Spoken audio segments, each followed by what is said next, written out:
auscultación de tórax anterior. Vamos a destapar al paciente hasta la apófisis sifoides del esternón. Claro, con su permiso. Vamos a ubicarnos en el ángulo de Lewis y en el segundo espacio intercostal derecho vamos a empezar a auscultar el foco aórtico con la parte del diafragma de nuestro estetos.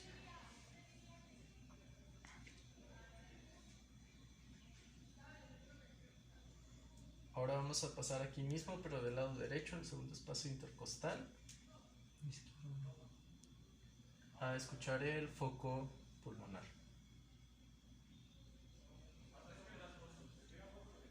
Muy bien, en el cuarto vamos a escuchar el tricúspide.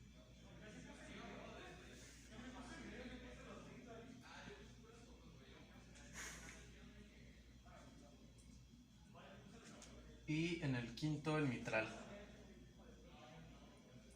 Y aquí le vamos a pedir al paciente que tome una inspiración profunda para escuchar el desdoblamiento fisiológico.